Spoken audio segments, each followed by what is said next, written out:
I sat 3 rows from the stage. No badge, no ribbon, no mention of my name. The invitation had arrived last minute, no signature, no seal, just a cold RSVP slip like I was someone's forgotten +1. The seat next to me was empty, like it knew I didn't belong. On stage, the general read names with ceremonial precision. Lieutenant Bryce Morgan, for unwavering discipline and service to legacy. The applause was thunderous. That was my brother. Noah stepped up like he'd trained his whole life for this spotlight. He smiled the way I used to smile before I learned that honor was conditional. My parents stood, my father clapped, first sharp and proud. My mother dabbed at her eyes like she was watching the resurrection of a dream that had almost died 15 years ago. I sat, still, invisible. They hadn't even saved me a program. People whispered as they passed. Some recognized me, most didn't. I looked different now, older, scarred in ways that no makeup could mask. I felt the phantom itch of a rank that had been stripped clean off my chest. The stares didn't hurt anymore. It was the absence that cut deeper, the way their eyes slid over me like I was glass. This was supposed to be a ceremony for the legacy of valor in the Morgan family. 15 years ago, I was that legacy. Top of my class at West Point, the first woman in my family to make command, the one who turned down a cushy Pentagon track for frontline deployment. I was the daughter they paraded at dinners, the one they introduced like a prize. Then came Syria. The mission was classified. Still is. But here's what they won't put in the books I saved: 43 children. They were buried in a collapsed schoolhouse, the building still smouldering from a drone strike gone wrong. We were told to hold position. HQ claimed the location was cleared. No heat signatures, no viable threats, nothing worth risking. But I heard crying. Faint. Then closer. The kind of sound that cuts past protocol. I begged to intervene. My CO said negative. I asked again. He barked, "Stand down." So I didn't ask a third time. I broke the perimeter, kicked down what was left of the front door. Smoke poured out thick and hot. My skin blistered before I crossed the threshold. Inside, I found children huddled beneath a beam. Their teacher had used her body to shield them. She was gone. A girl clung to my leg, whispering a name over and over. I picked her up and started moving. I carried them out 2 at a time, coughing, bleeding, but moving. One boy's leg was nearly severed. I tore my belt and made a tourniquet on the floor.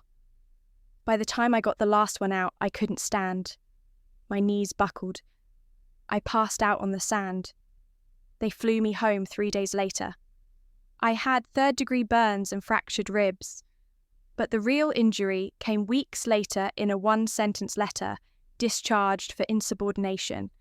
Unauthorized engagement outside chain of command. No citation, no medal, no explanation. I didn't even get a debrief. I was 25. That's when the real silence began. My parents didn't visit the hospital. When I finally came home, the framed photo of me graduating from West Point was gone. In its place, a portrait of Noah in scrubs smiling fresh out of med school. My mother never raised her voice. She didn't have to. One night over dinner, she simply said, "We all make mistakes, Ava. The key is learning when to stay in your place." And my father. He never once asked what happened over there. He just looked at me like I'd betrayed something ancient. In the years that followed, Noah became the public face of the family, the soldier who chose healing over war, the one who made the right choices. Tonight, I watched them all on stage, my mother straightening Noah's lapel, my father shaking hands with generals who used to command me. And I realized this was never about what I did. It was about what I exposed. By saving those children, I made them look away from what they'd sanctioned. I cracked the lie wide open. The target was clean, they said. Collateral damage had been within acceptable loss. But I'd walked into that wreckage, and brought out 43 tiny truths they couldn't bury fast enough. So they buried me instead. Now I sit here clapping for my brother while a legacy I helped build tries to pretend I never existed. People think silence is peace, but silence is just a quieter form of violence. They erased me from the record, from the photo albums, from their dinner table. But the fire I walked through didn't consume me. It made me see. They tried to erase me from history, but the fire I carry has never gone out. There was a time when I thought that fire made me shine. Before the silence, before Syria. I was Ava Morgan, first in line, first to lead, first to make my father's eyes glow like the 4th of July. I still remember the night he said it, voice steady over the rim of a crystal glass. You'll make the Morgan name shine brighter than any man in our family ever did. I was 13, still in my JROTC uniform, too big for my shoulders, too proud to notice. He placed his hand on mine like it was a knighting ceremony, and I thought, this is what love must look like. Back then, everything I did felt like lighting a match in a dark room.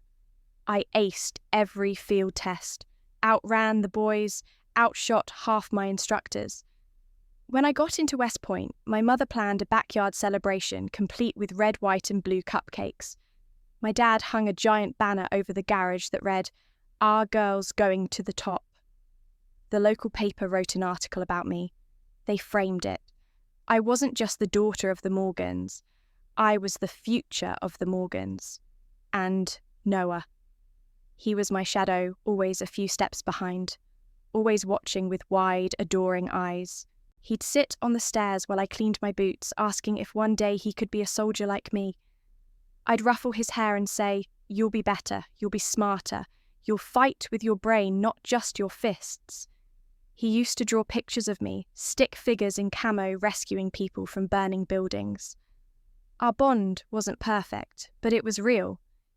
He was the only one who didn't look at me like I was just a medal waiting to happen. I remember the first time I stood on a stage with a medal on my chest. It was my 3rd year at the academy. I'd led a training unit through the toughest winter exercise in over a decade, and we'd broken every benchmark. My parents flew in. My mother wore her pearls.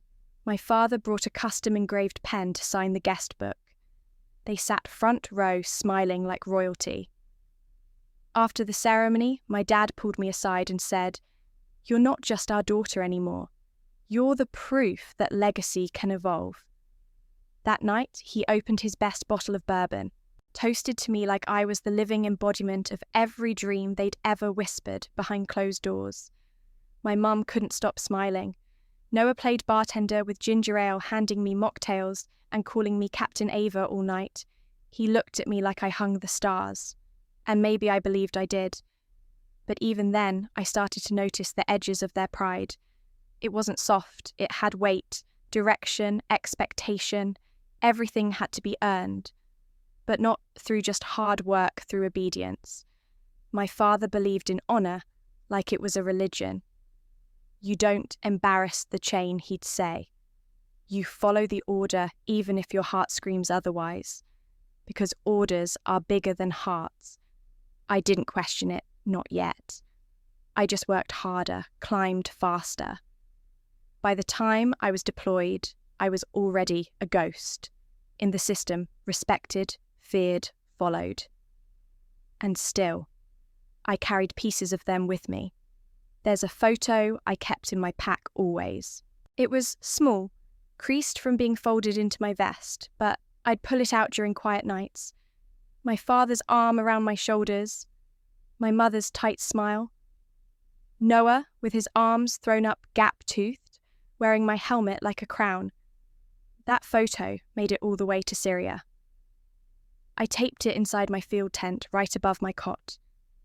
Every time I zipped up my boots, I looked at their faces and thought, "You're why I'm here. You're the ones I'm proving right." Even as the world burned around me, that picture stayed taped to the canvas. Raids, sandstorms, night patrols. I'd come back hands, shaking ribs bruised, and stare at that photo until my breathing evened out. I didn't know back then that pride could curdle into pressure, that love, when filtered through legacy, could turn conditional. The last time I saw that photo, it had blood on it, mine, after Syria, after I was medevaced out, semi-conscious, half aware that something had gone very wrong. They took the picture down when they cleared out my tent. I asked for it once later. My CO looked confused. We didn't recover anything personal, he said. But I remembered exactly where I left it. Right above my cot, just under the fold in the roof, between the flashlight hook and the emergency flare pack. Gone. Just like the rest of me. Funny how a girl who once represented everything her family wanted could become the one thing they needed to forget. They had built me like a monument. Then they turned me into a liability. But there was a time they loved me. There was a time I made them proud. And even if they'll never say it again, I remember how it felt to be theirs. That memory, faint, almost disintegrating, was what kept me human in the middle of that war zone. Syria was supposed to be a shadow mission. No press, no glory, just coordinates, silence, and orders. I was stationed near the outskirts of Al-Raqqa, with Echo Unit tasked to monitor a suspected insurgent compound and wait for a go signal. We were told intelligence had combed the area twice. No civilians present, they assured. No hostages, just targets. I believed them at first. It was near sundown when the first mortar hit. The earth shook like it had a heartbeat of its own. My radio crackled. Hold position. No entry until phase green is cleared. That was the order, clear as daylight. I repeated it out loud to my team voice steady. We wait. But then I heard it, the crying. At first I thought it was in my head. The mind plays tricks in war, but it came again, high-pitched, sharp, unmistakably human. A child's scream, barely muffled, clawing through smoke and fire. Then another, and another. My stomach twisted. I grabbed my binocs and scanned the building just beyond the rubble wall. Through the broken slats and smoke I saw movement, small shapes flailing, arms-wide eyes. Kids, Captain Morgan repeat. Hold. Your position, the voice on the radio barked. My finger hovered over the transmitter, my heart pounded. Captain, do not engage. I looked at my second-in-command, Davis. He nodded like he could hear my thoughts. If you go, we go with you? I didn't say a word. I dropped the radio, pulled my rifle strap tighter, and ran. The blast had cracked the outer wall of the compound. We slipped through the breach fire, licking the sky. The screaming intensified. Inside, the air was thick with smoke dust and something worse, desperation. There were kids trapped behind fallen beams, huddled in corners, some too shocked to cry. I counted as I moved 7, 15, 21. Davis started kicking through the debris. They locked them in, he muttered. They knew. I didn't have time to question it. We moved like clockwork. I pulled a girl no older than 5 from under a metal sheet, her arm bleeding, her eyes unfocused. You're safe. You're okay. Just hold on. We passed the children one by one to the entrance, each one, a weight I felt more in my chest than my arms. At one point, a ceiling beam gave out behind us. It missed by inches, but the heat singed my back. I didn't stop. One kid, then another. 32, 37, 40. I could barely see. My body was breaking, but I knew there were more. The last boy I found was curled beneath a desk, his lips moving silently in prayer. I grabbed him, held him to my chest, and ran through fire smoke chaos. The exit felt miles away. Then everything went black. I woke up 3 days later in a German field hospital. My ribs were fractured, my skin burned along my left shoulder, and my vision blurred from smoke inhalation. Davis sat beside me. 43, he whispered. You got them all Out. All of them. My throat ached, but I remember whispering back, "Did they make it?" Davis nodded. "Everyone. That moment should have been the proudest of my life." But it wasn't. Within hours, I was informed I'd be reassigned to stateside indefinitely. Then, the paperwork came silent, clinical, final. Administrative discharge. No ceremony, no press, no explanation. They said I had disobeyed direct orders, that I had risked my unit, that I compromised mission integrity. But no one mentioned the kids, no one asked their names. I started asking questions. Why were there children in a compound we were told was clear? Why did Intel say the site was empty? Why were they left behind? That's when I saw the first report. It had been marked internal only. It stated the building had been evaluated 2 weeks prior. Civilian presence confirmed, but someone up the chain had deemed the location no longer of strategic value. The mission was scrubbed, so were the kids. They were meant to be forgotten. Collateral silence. I had blown open more than a wall, I had shattered a lie. That was why I wasn't decorated. That was why I was buried. Not because I disobeyed, but because I disobeyed them. I learned later that higher-ups were afraid the story would get out, that a decorated female officer had uncovered their abandonment of innocent lives. So they made me disappear. The report was sealed. My name scrubbed. My uniform stripped. I was told to move on. For the greater good, they said. This is how the system protects itself. But what about the kids? What about their names, their screams, their faces? Who protected them? When I finally walked out of that hospital wrapped in gauze and silence, I realised the truth I had been sent there, not to fight for freedom, but to learn who got to define it. And when I chose conscience over command, they chose silence over me. But I wasn't done. I wasn't erased. Not really. They just made the mistake of letting me live. Because I remember every cry, every face, every step through that fire. And I carry them all. When I came back stateside, I wasn't met with applause. I wasn't greeted by a banner or a grateful family. I was wheeled off a military transport plane under a grey sky into a hospital that didn't know where to file me. No one did. My rank was in limbo. My name was a footnote in a file labelled deviation from protocol. And my parents, they didn't come. Not once. Not even a card. I spent 6 weeks relearning how to lift my left arm, and the silence from my family hurt more than the burns. When I was finally discharged, I took a cab home, not to a celebration, just to see if anything had changed. It hadn't. The Morgan house still looked like a magazine cover, white columns, perfect hedges, the flag out front, always at the correct height. But as I stepped in, I noticed the first erasure. The portrait that used to hang in the foyer, me in uniform the day I graduated top of my class at West Point, was gone. Replaced by a painting of a generic sailboat. Dinner that night was the first one I'd had with them in over a year. The air was so tight I could barely chew. My father read the paper like it was a shield.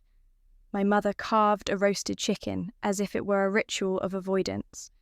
I placed my tea down gently and asked, "I heard my name isn't in the family registry anymore. Is that true?" Richard Morgan didn't even look up from his paper. That was necessary. The registry reflects honour, not sentiment. Elaine's hand trembled slightly as she passed me the peas. "Ava, you must understand. What you did, going rogue like that, it made everything complicated. No one knew how to defend it." I stared at her, feeling my jaw clench. Defend what saving children from a burning compound, or the fact that I embarrassed people by doing what they were too afraid to admit was right. My father finally lowered the paper, his eyes like steel.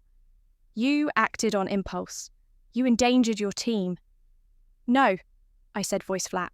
"I acted because I could hear them screaming, and because no one else would." Elaine interjected, her voice barely above a whisper. This family has a legacy to uphold. The name Morgan carries weight. We couldn't afford a scandal. I laughed, not out of humour, but disbelief. So, you erased me to protect a name. My father pushed back his chair, the sound scraping like judgment. It was either your silence or our collapse. I stood. My chair didn't even make a sound. I had learned how to move quietly in war. You didn't choose silence. You chose compliance. You chose cowardice. The worst part, it wasn't just silence. I found out later they had signed a confidentiality agreement, military legalese, to retain Richard's consulting role with the Department of Defense and protect Noah's early candidacy for a high-profile medical board. They agreed to never publicly associate with me or speak of the mission. They didn't just delete me from the family records. They sold their voice, and mine. They got a fat check and a guarantee of influence. I got a padded envelope labelled personnel closure and a list of numbers to call if my PTSD got too loud. In the days that followed, I stayed in my old room. It hadn't changed. The medals were gone. The pictures too. But the wallpaper was still the same. Light blue with faint stars. The room of a girl who used to believe that service and sacrifice meant something. I stared at the ceiling every night wondering how many times you have to be forgotten before you become invisible even to yourself. One morning, I overheard my father on the phone in his study. He was speaking to someone in crisp political tones. Yes, my son, Noah, has done remarkable things. And yes, we're proud. The Morgan name stands tall. I walked past the doorway, and he paused. Our eyes met. He didn't flinch, didn't acknowledge me, just shut the door. That was the moment I knew I wasn't just erased. I was replaced by design. My parents didn't leave a void, they filled it. With Noah. After my discharge, he rose like a phoenix, but with no fire, no scars, no truth, just perfect timing. Noah, Morgan, the new family, faced the success story they could parade, clean-cut, articulate medical school prodigy. And most importantly, not me. They handed him the legacy like it was a baton mid-race. All the speeches, the photos, the dinners with senators and retired generals, Noah was their redemption, their do-over. Their chance to write a version of the Morgan name that didn't include the burn marks. I watched from the shadows, quite literally one evening at a benefit gala. Everett got me in. I stood behind the velvet curtain as Noah took the stage. He looked every bit the Golden Sun navy suit, soft voice, that signature humble confidence our father had coached us into. The theme was legacy and sacrifice. I felt my fist curl before he even opened his mouth. Then he said it. There was someone in my life who once walked through fire for others. That story changed me. I stopped breathing. He didn't say my name, not even once. But I saw the crowd lean in touched, some wiped tears. They didn't know they were applauding a theft. He told my story like it was a parable, sanitized, rewritten, without the part where I bled and burned and got thrown away for it, without the shame that followed. He got to keep the nobility and discard the consequences. I didn't know what stung more, his erasure of me, or the fact that he believed he was honouring me in some twisted way. Afterward, I drifted into a quieter hall where the silent auction was taking place. That's when I saw it, the Morgan Legacy Foundation. A gleaming display with pamphlets, digital screens, even merchandise. They'd raised over $6 million for refugee aid, war zone clinics, youth training programs. I picked up a brochure. At the bottom, inspired by a family member's sacrifice. Just that. No name. No face. I went home that night and searched public records. The foundation was registered under Noah's name.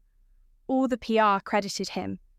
And while the mission claimed to be inspired by personal history, I was nowhere in it. Not even as a whisper. He had turned my life into a platform he could speak from. Safe, clean, applauded, while I had to fight to pay rent and keep my survival classes open. I stared at my laptop until my eyes burned. Then I texted Everett. "You ever feel like someone's walking around wearing your skin?" He replied, "You want me to burn them down?" I paused, staring at his words. "Not yet," I typed back. There was a moment years ago when Noah cried in my lap after failing a chemistry exam. I'd made flashcards, stayed up all night coaching him through molecules and mechanisms. I believed in him. I never imagined he'd climb using my fall as a ladder. That night, I pulled out a shoebox from under my bed. Inside, medals, letters, photos. One photo showed a younger Noah and me holding a sign that read, "Veterans for Ice Cream," at our childhood lemonade stand fundraiser. I almost laughed. Almost.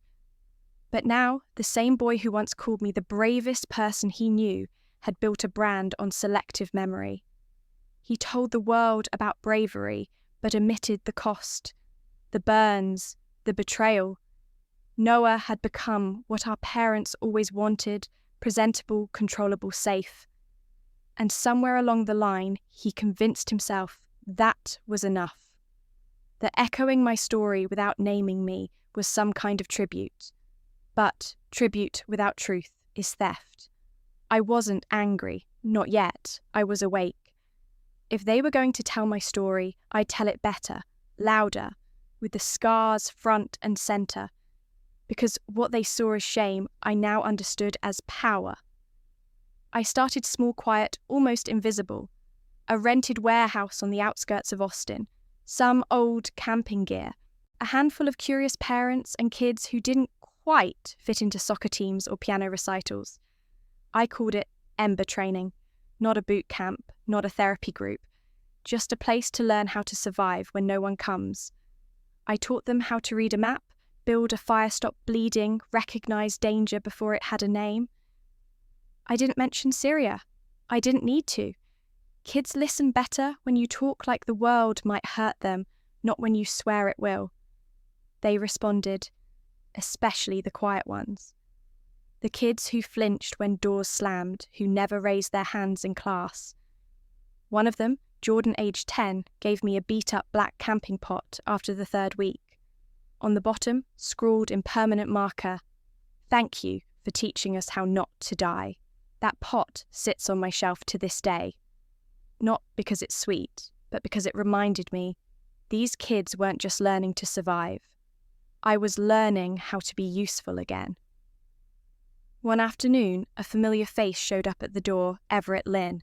He looked older than I remembered, which is saying something, because last time I saw him he was bleeding out under my hands. Now he was clean-shaven in a crisp uniform chest, full of medals, one of them I earned for him. "Didn't think you'd recognize me," he said, smiling like we hadn't seen each other through hell. I didn't say much, just nodded, let him in. He watched me teach. He watched the kids build shelters from nothing, test each other under pressure, laugh in the dirt. After class, he stayed behind. "You saved me," he said simply. "You're still saving people." I wanted to brush it off, but something about Everett's presence, the steadiness, the way he hadn't forgotten, made me pause. We sat outside, watching the sun disappear behind the Texas hills.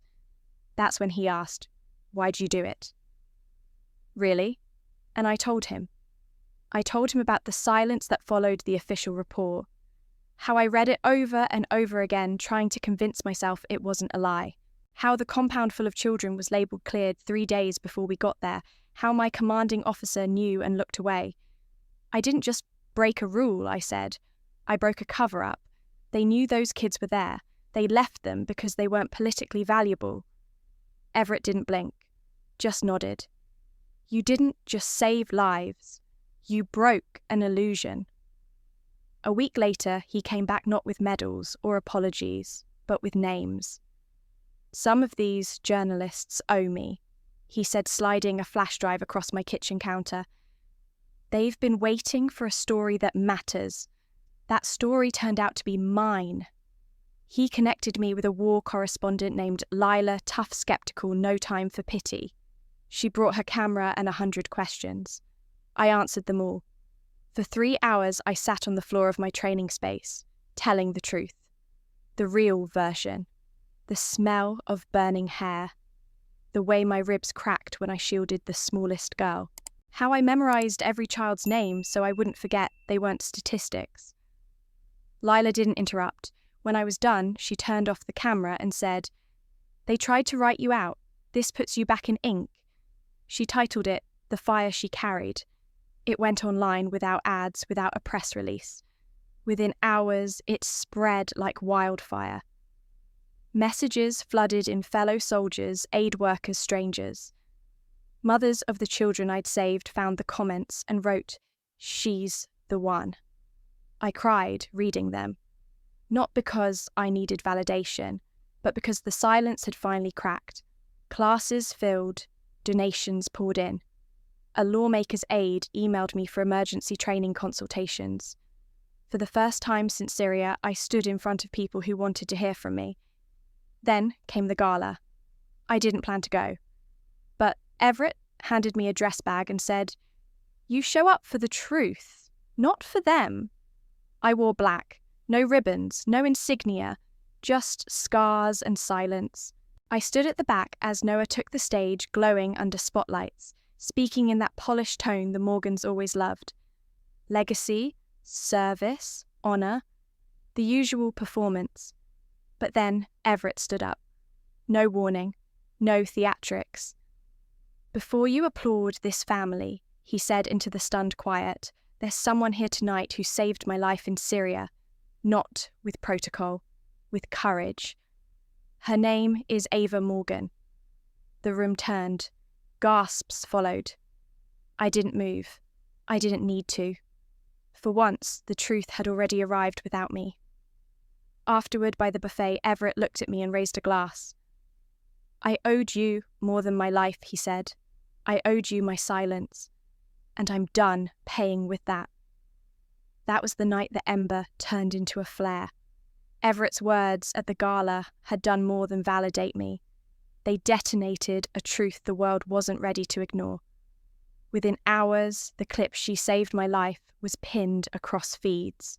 By morning, journalists were knocking on my door, asking, "Who is General Ava Morgan? Why was she erased from official records?" Reddit forums exploded with speculation. "Ghost of Raqqa," they called me. Someone pieced together satellite photos, operational briefings, medical reports. The world was finally asking about me. The transformation was swift. My training centre in Austin buzzed with new visitors, uniformed teachers, curious parents, and even some veterans bringing their own children. One woman handed me a letter from a family whose son had been saved by the same unit I once led. "Your sacrifice gave us hope," she wrote. A father thanked me for giving his daughter a future. A teacher sent a recycled cooking pot painted with, "Thank you for teaching us how not to die." Tears pooled in my eyes. That pot, the same one I'd received months ago, was no longer a quiet token. It was now a symbol of hope. Then came the unexpected, my mother's call. I let it ring 5 times before picking up. Her voice was too bright. "Ava, darling, we saw the interviews. It's everywhere." I said nothing. She continued, "Your father and I, well, we thought it might be time to correct the record. We're planning a small family event here in Morgan. Just brunch to show how proud we finally are." I pressed the phone to my chest. "Support," I replied flatly. After they erased me, they'd scrubbed me from the family legacy book, from photos, from plaque inscriptions. But now, with a viral clip, they wanted to reclaim me. Their timing reeked of opportunism, but I pressed on. Out of spite or curiosity, I agreed. Morgan Estate was the same cold elegance, crystal chandeliers, marble vases, gold frames. Only difference, one extra seat at the table, with my name etched in plastic on a reserved placard, though still no sign of any medal or service ribbon beside it. The slideshow played flickering from childhood photos to academy graduation. There was no photo of Syria or the faces of those I pulled to safety, only sanitized versions of me. Halfway through, Mum found me. She traced her finger over my plastic name tag. We were thinking about the commendation money. Her voice lowered. Noah has started a pediatric trauma fund. We could pool the money together. Nostalgia and friction coiled in my chest. I held my wine glass steady. You mean the money that's in my name? The one from the state awarded in private? The one I've never spent on a darn thing because the ceremony never happened? She didn't flinch. It'd look good, Ava. A Morgan initiative. I stared at her. That money paid for surgeries, for therapy, for guilt, not for your narrative. Noah's turn came next. He raised his glass, voice sweet and steady. In every family, there's someone who shows us what courage truly means. He paused, looking at me but not saying my name. My sister has shown me sacrifice is more than a word. Polite applause. Toast done. The claps felt hollow, drowned out by memories of silence. I stepped onto the veranda, escaping behind the estate's old oak. I remembered Dad's voice from summer archery lessons. Honor isn't easy, Ava. It's what you carry when no one's watching. I realized I didn't need their applause anymore. The world was already watching and broadcasting. After lunch, I did a brief interview with National Public Radio. No cameras, no noise, just honesty. When they erased my name, it felt like learning to live with your eyes open after you thought you were asleep. That one line ran through the airwaves, echoing in lives I'd never meet. Messages filled my inbox, veterans admitting shame, civilians questioning institutional narratives, children saying, "Thank you." The compound weight I carried, the shame, the erasure, the guilt began to crack. I didn't stick around for the rest of the gathering. I walked out quietly past the empty seat, past gilded portraits, past people who still resisted naming me. I left the family brunch behind not out of spite, but because I belonged somewhere else with truth scars and the families I'd actually served. Back at my apartment, I stared at the pot with its hand-painted message. It had been with me through the years, now it was part of something bigger. My phone buzzed. Dad had texted. A photo of the family brunch, but no caption. A single line, "We saw." That was all. No apology, no explanation, just recognition. And in that moment, I understood recognition isn't about medals or titles. It begins with being seen. I logged into Twitter and posted a single line. I came alive the moment truth refused to stay hidden. Then I shut the laptop. That night, I slept under the quiet hum of the city. I dreamt of fire, not the blaze in Syria, but the heat in people's hearts finally lit. Tomorrow, the world would still talk, but tonight I felt free. Tomorrow did talk, louder than I ever expected. The day began with a message from Kayla, one of the teens in my survival class. Ms. Ava, is it true? She'd written attaching a screenshot of a Reddit post titled "The Hero Hoax, How One General Used Tragedy for Clout and Cash." At first, I stared blankly. Then the words hit accusations of fraud, of exploiting trauma, for money, of abandoning my family after getting rich from donations. I felt the blood drain from my face. I wasn't rich. I didn't even take speaking gigs that paid. Where was this coming from? I clicked through the comments. Hundreds of strangers dissecting my life like they knew it. Someone had leaked confidential documents, supposed bank transfers, photos of my apartment, even private texts that I'd long deleted. My throat tightened. Who would have this kind of access? I dug deeper. That's when I found it. A funding record linked to an international relief fund, $280,000 granted in my name supposedly to build trauma recovery infrastructure for underserved veterans. The application looked legit. It had my background, my military credentials, and a scanned signature at the bottom. My signature. Except it wasn't mine. Not the way I wrote it. Not the way my A ever curled. My stomach churned. I rushed to the filing cabinet, digging through documents, awards, old army medical reports. Some folders were missing. My original military discharge papers, the folder with my first-class roster at the centre, gone. I knew exactly where I had placed them, and I knew exactly who had been in my apartment last. Noah had come over 2 weeks ago, said he wanted to talk, brought some tea, stayed 20 minutes. Just enough time for trust and theft. I wanted to scream, but more than that, I wanted to disappear. I opened my laptop, heart pounding, and logged into the Ember Initiative dashboard. 7 student withdrawals. 2 sponsors had suspended funding. Emails from worried parents trickled in. We're taking a pause until this is cleared up. My husband's uncomfortable after what's circulating online. Are you really under investigation? Each one stung more than the last. I picked up my phone to call Everett, then stopped. Would he believe me? Would anyone a notification pinged? A Google alert I'd set on my own name.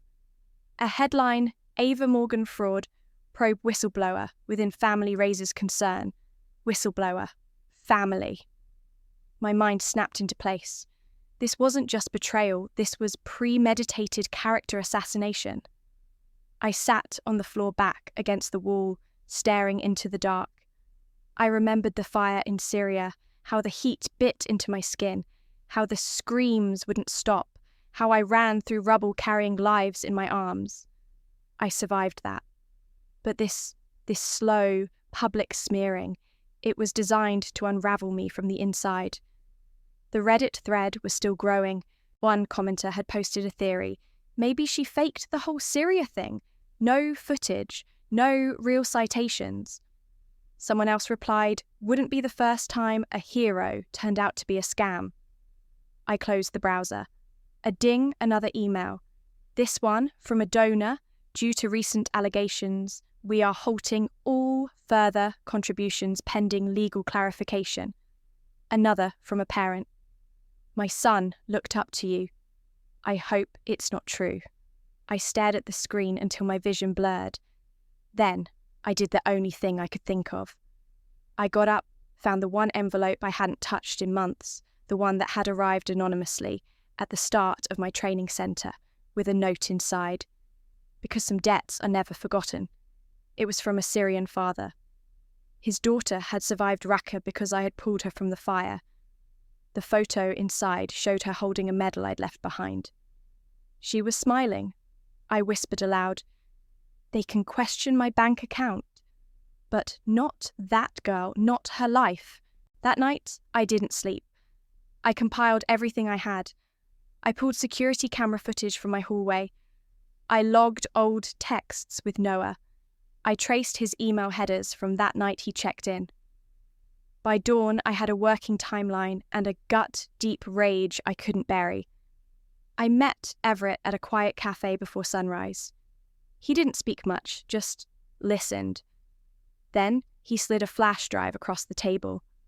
I got something you'll want to see, he said. It's not just your name, he used. And that was when everything changed. Everett looked me in the eyes over the rim of his mug. It's all here, he said quietly. He ejected the USB from his laptop and set it in front of me like a gauntlet. The morning light from the cafe window slanted across its surface proof and promise all at once. I nodded, my pulse steady, but sure. Let me see. I opened the files carefully. Bank records showing money moving from the International Relief Fund into an account registered under my name, but with payees directed to Noah's private practice. Applications stamped, approved with digital copies of my signature while I was unconscious in the field hospital. Funding agreements listed Morgan Legacy Initiative, not linked to Ember Initiative at all. Another folder, a scanned power of attorney, signed on my behalf, dated 2 days after I awoke from the coma in Syria. In small print, it transferred full legal ownership of my medals, awards, grants and remaining trust assets into my parents' control. The timestamp was before I even knew what had happened. I clicked on the signature metadata and saw it traced back to Noah's tablet. I pressed play on another file audio recordings, Noah's voice. Quietly, practiced carefully enunciating, "Dear Sir, I act on behalf of Ava Morgan Disability, unknown at this time, seeking funds for rehabilitation and operational training." Attached is the PDF signed and certified by myself representing my sister. His voice was calm, too calm. He was rehearsing this. I breathed out slowly. He forged it. Everything I whispered. He stole my identity. He built a story and sold it. Everett nodded, and he was ready to blow it up on Reddit. Paid someone to drop the documents publicly. It's all there, his email trail payments to the smear campaign, the drafts of the post he commissioned. I felt a surge of anger so potent I realised this wasn't just about me. This was foundational. This was legacy. This was them trying to write the story and failing. "Thank you," I said without looking up. Everett reached across and put his hand on mine. "You know what happens next." That night, back in my apartment, the tension was electric. I'd called Noah to meet. He'd shown up, eyes tired, face drawn. He stood in the doorframe, hands in pockets, unsure where to sit. I indicated the chair opposite me. Everett sent me everything I began. Bank transfers, legal docs, forged signatures. You lied to steal my history, and you made me the villain. Noah flinched but didn't speak. I pulled the USB from my pocket. "This goes to my lawyer tomorrow, and to the court." He swallowed. "Ava." I stood and walked to the window, staring out into the city lights. Then I turned, voice low but unyielding. "Let's do this. Night before the trial confrontation dialogue. Ava, you didn't just live under my shadow, Noah. You stood on my shoulders and you trampled over me to feel tall." Noah, voice cracking, setting down a trembling glass of water. I didn't want to hurt you. I wanted to prove I could be enough for them without being your echo." Ava, arms folded, gaze sharp. "So you sold our name. You sold my name because being your sister wasn't enough." "Noah, people expected someone. A Morgan. I thought if I carried your story, I'd carry their respect. But respect isn't built on stolen tombstones. Ava, respect is built with truth. And balm from fire. Not lies and forged signatures.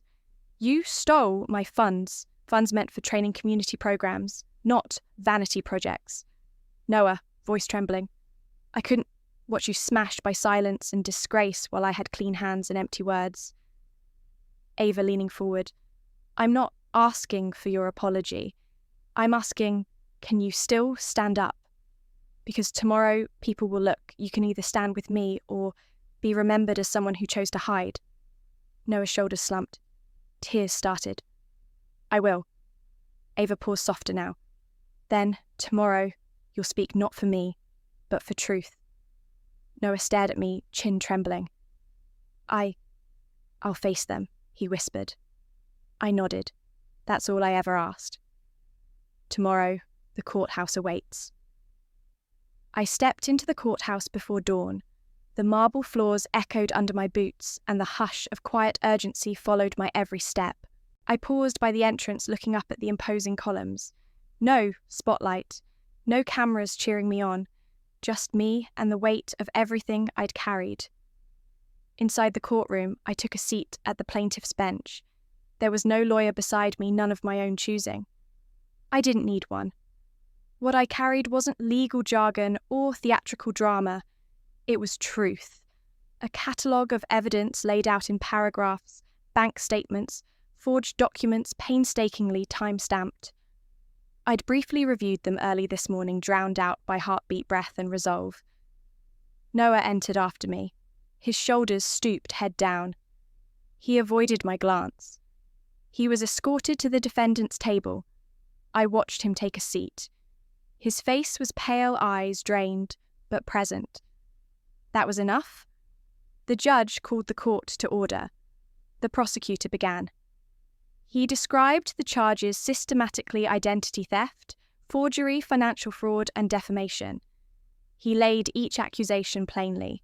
Loan applications submitted under Ava's name with forged digital signatures amounting to more than $250,000. Unauthorized transfers from a relief fund. Fake Reddit posts posted anonymously. He clicked through slides, images of forged grant agreements, transfer memos, audio files of Noah's voice, bank logs, internal emails revealing paid smear campaign. Each image drove a nail home. Noah's head bowed. I noticed how he flinched when his own voice echoed in the audio clip, repeating, "Funds for Ava's rehabilitation training. Signed, Ava Morgan." He looked younger than I'd ever seen him. Not a doctor, just a scared kid trying to belong. When the evidence wound down, the judge turned his gaze to me. I stood, my voice carried without effort, anchored by years of truth, starving to be heard. Your Honour, ladies and gentlemen of the court, I stand here alone because this is not about litigation or vindication or proving I'm right. This is about the fact that silence isn't peace. It's a slow burn. Look at what happened when my truth was erased quietly, when my family and my brother chose comfort over clarity. People believed a story without hearing the voice it silenced. That hurt more than falling asleep in a Syrian field hospital. Today, I choose fire for truth. Those 43 children I rescued, their lives, their futures, they matter more than any award, any plaque, any ceremony. Because what I didn't have back then, I have now this voice in this courtroom. And I will use it. I looked at Noah. He met my eyes briefly and nodded. I continued, I'm not asking for money. I'm not asking for attention. I'm asking for accountability. I brought the records because I believe that when someone steals your story, you don't stay silent. You reclaim it, not with vengeance, but with purpose. That's why I stood up. That's why I'm here. Silence followed. No rustling of paper, no clearing of throats, just breath. The judge nodded. Thank you, Ms. Morgan, he said. We will proceed. Later, when witnesses were called, Everett testified confirming the events in Syria, the rescue and the timeline of Ava's injuries. A forensic accountant walked through each fraudulent transaction. An expert witness explained the emotional toll of memory theft and public defamation. And finally, Noah took the stand. He looked small in the witness box. He stumbled, admitted guilt. He confessed to forging my signature while I was incapacitated, funneling money into his own ventures, fueling a narrative of control and defiance. He spoke haltingly, tears, occasional regret real. He described pressure, family expectations, brother's shadow, father's silence, and the shame of his own lies. The judge listened, and when the time came, he addressed the court. I find the defendant guilty on counts 1 through 4. Sentencing will follow, restoring the financial assets to Ms. Morgan, imposing repayment plus restitution. Additionally, I strongly encourage post-trial counselling and community service. This court acknowledges the courage of Ms. Morgan in bringing forward the evidence without counsel, and thanks the witnesses who spoke difficult truths. A hush fell. I exhaled, muscles unclenching. I looked at Noah, who collapsed in relief and sorrow. We didn't hug. We didn't speak. But I saw something in his eyes, a recognition. Maybe he understood what silence costs and what honesty heals. As I gathered my papers, I noticed the gallery stand. My parents were seated, spine-stiff eyes fixed on the wood. They wouldn't meet my gaze, but they were there. The final line of judgment had opened a space for presence. I walked out into the midday sun. It felt warm on my face, not like judgmental scrutiny, but like possibility. What comes next? I'd suggested, a public statement, brief, truth forward. Silence isn't peace. It's a slow burn. Today, I choose fire. For truth. But most of all, continuing what I'd always done, keep walking forward unguarded, undaunted, still carrying the fire. But most of all, continuing what I'd always done, keep walking forward unguarded, undaunted, still carrying the fire. A few weeks after the hearing, I cashed what remained of my old military compensation. Most of it was still locked in an account no one dared touch since the scandal broke wide open. The press had quieted and the Morgan family's name no longer trended, and I finally had space to breathe, not as a symbol, not as a soldier, not as a scandal, just as a woman who had walked through fire and still had something to give. I rented a brick building at the edge of East Austin cheap because the roof leaked when it rained and the pipes still cried at night. I called it Ember Initiative. No gold plaques, no family crest, just a rusted sign, hand-painted letters that peeled a little more every week. But inside it was warm. I taught kids how to light a fire in the rain, how to bind a wound with one hand, how to say no when everyone around them shouted yes. Some were the children of immigrants, some from shelters, some just lost. I didn't ask why they came.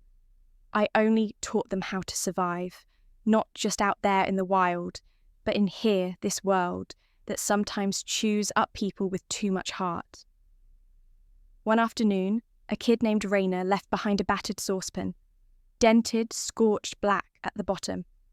Inside was a note scribbled in Sharpie. "Thank you for teaching us how not to die." I kept it on my desk. Every morning I saw it, I remembered why I didn't walk away. 3 months passed. I was cleaning out the back room, old tarps, ropes, bins of donated gear when a letter slid under the front door, handwritten. No return address. I knew that cursive. It was my mother's. My fingers trembled, not with rage this time, but something softer. Hesitation. Fear of hope. I read it standing up. "We understand now. You didn't need a uniform to make us proud." That one sentence broke me more than all the silence that had come before.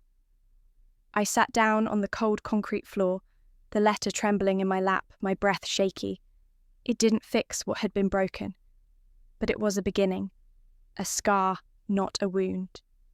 A few days later, another envelope came. This one in blue ink with my name misspelled slightly, just like he always did. Noah. I almost tossed it, but I didn't. I opened it with a pocket knife. Inside was 3 pages. Messy, ink-smudged, rewritten over and over. He said he was starting therapy, that the board had suspended him indefinitely, that he'd handed over everything Everett gave him to the legal committee. And then, near the bottom, "I don't deserve your forgiveness, but I'm trying to become someone who would." I folded the letter and placed it beside Raina's saucepan. The fire hadn't gone out. Each week, more students returned. A mother brought her teenage son. A grandfather brought his granddaughter. They didn't ask about the courtroom.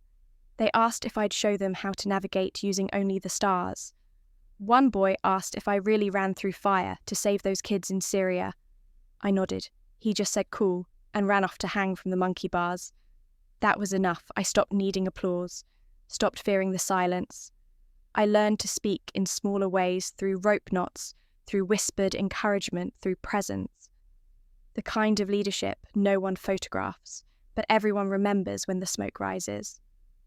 Sometimes, at night, I walked the perimeter of the training field alone, just me and the crickets.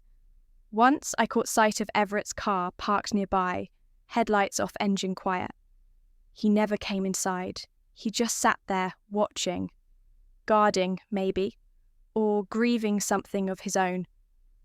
I didn't knock on the window, didn't wave, just let him have his space, the way he'd let me have mine. Ava Morgan was no longer a name that sparked debate. It sparked respect. Quietly, slowly, and not from press releases, but from the kids who came home from school, and told their parents we learned how to hold our breath underwater until our lungs burned, but we didn't panic. That was the fire I'd carried into the world, one spark at a time. That was the fire I'd carried into the world, one spark at a time. That afternoon, the sky hung low and golden over the training field. The kids were running drills, evacuation crawls, buddy lifts, how to wrap a burn in under 2 minutes. The wind kicked up just enough dust to make everything shimmer. I stood at the edge of the gravel line clipboard, in hand boots planted in the same dirt I'd once collapsed on from exhaustion. Now I watched them move, not like victims preparing for disaster, but like small warriors learning to face chaos without fear. One girl, named Tammy, tripped over a sandbag, scraped her knee, and barely blinked. Another helped her up. "You okay?" "Yeah," Tammy said. "Coach Ava says pain don't mean stop, it means learn." I bit the inside of my cheek. That's all I ever wanted someone to remember. Not my medals, not my story, just the strength I tried to pass on. Behind me, I heard the crunch of footsteps, on gravel measured deliberate. I didn't turn right away. "You always show up during sunsets, Everett," I said. "You allergic to daylight," he chuckled low and steady. "I let the kids have the light. I'm here for the quiet parts." I turned, and there he stood, same pressed shirt boots that still carried desert sand in their treads. But his eyes were softer than I remembered. "This came in from command," he said, holding out a small wooden box, the kind used for ceremonial gifts, worn but polished. Technically, it's unauthorized. But some traditions are worth breaking rules for. I took the box heart already thudding.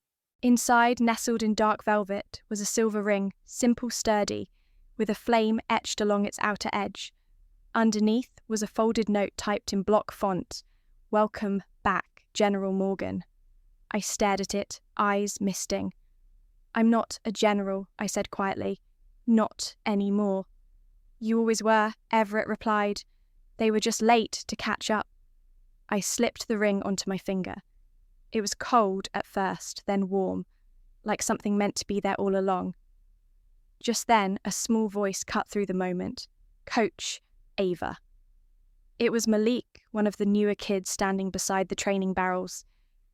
"Yeah, Bud." He scratched his head hesitant. "Are you still scared of fire?" The question hit deeper than he knew. I walked over, crouched to his level. "Everybody's scared of fire," I said. "Even me," he frowned.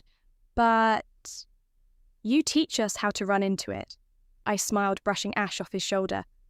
"That's the thing, Malik. When you understand what fire burns away, you learn what's worth keeping safe." He nodded like he got it, even if he didn't yet. And maybe that was enough. The sun sank further, casting long shadows over the field. The kids resumed their drills, laughter rising in between the crackle of walkie-talkies and the shrill of the timer whistle. Everett leaned beside me. "You ever think about coming back?" Officially, I shook my head. This is my mission. This field, these kids, their futures. He nodded. "Good answer." We stood there for a while, watching the next generation build courage muscle by muscle, breath by breath. No one cheered. No press snapped pictures. But I felt it what redemption actually feels like. It doesn't arrive with applause. It grows slowly in silence, like a tree pushing through ash. Sometimes I wonder what would have happened if I just followed the order that day in Syria. Waited like they told me. Left those kids in that hole. Maybe I'd still be in uniform. Maybe my parents would still call me their pride. But I wouldn't be here. And they wouldn't be saved. And this life I've built with my bare hands, it's not something anyone handed me. I earned it the hard way, with pain, with fire, with truth. And in the end, maybe that's what matters most. Not how the world sees you, but how you keep standing, how you keep giving, how you keep the fire alive even when no one's watching.